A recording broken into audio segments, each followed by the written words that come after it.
Well, it's been a week when we've seen yet more embarrassment for the government after mistakenly supporting a bill put forward by Labor. For more, I'm joined now by Environment Minister Josh Frydenberg and Shadow Transport and Infrastructure Minister Anthony Albanese. Good morning to both of you, but Josh, I'm going to go to you first. This was very embarrassing. What went wrong? Oh, look, this is a storm in a teacup, Lisa, and a bit of Labor playing politics over policy. I mean, we made a very modest mistake, voting in support of something we shouldn't have. And, you know, it's a bit like you doing an interview and opening up with Carl's lines, not your lines. It's something we just laugh at, and it's not really serious. But you had a bit of a muck-up with those absentee MPs a couple of weeks ago, and with the wafer-thin majority that you've got, you just can't afford to make these kinds of mistakes right now, can you? Look, we're just getting on with the business of delivering for Australians. We actually had a great week. We had the Singaporean Prime Minister in town, delivered a strategic partnership, billions of dollars more in defence, free trade agreements. We're protecting the volunteer firefighters around Australia. We've passed savings bills through the Parliament. So we are getting on with the job, and Labor will always put the politics ahead of the policy, and this really was a waste of the Parliament's time, Lisa. Anthony, nice to have the government actually supporting Labor for a change. Well, this is a government that is simply chaotic. 3 weeks ago, we saw them lose a vote for the first time as a majority government in more than 50 years. And what we saw this week was them actually vote for a Labor amendment. For the first time, a second reading amendment has been carried in the Parliament since Federation. They're creating new precedent, this mob. They got 76 in the House of Representatives.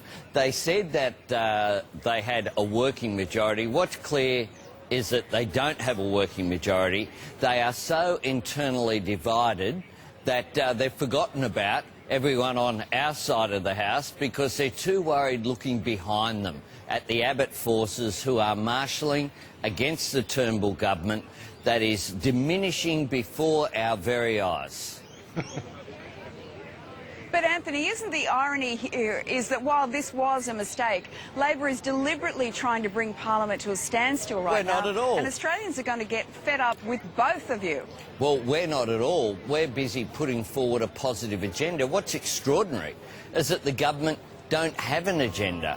They come up with, in my area, this new departure tax out of nowhere.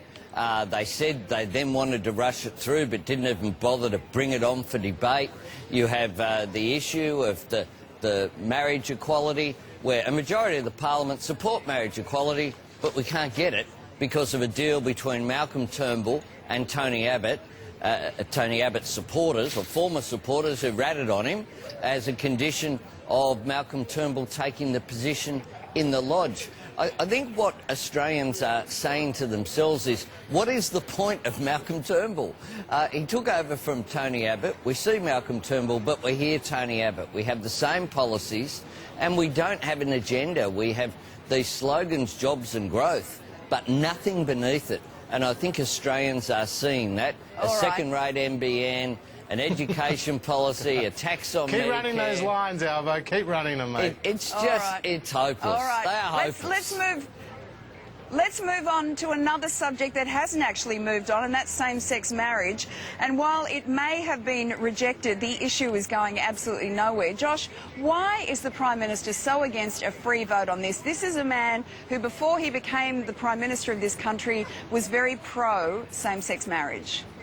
Well, he absolutely supports same-sex marriage, so do I and a lot of my colleagues, but we went to the election with a policy.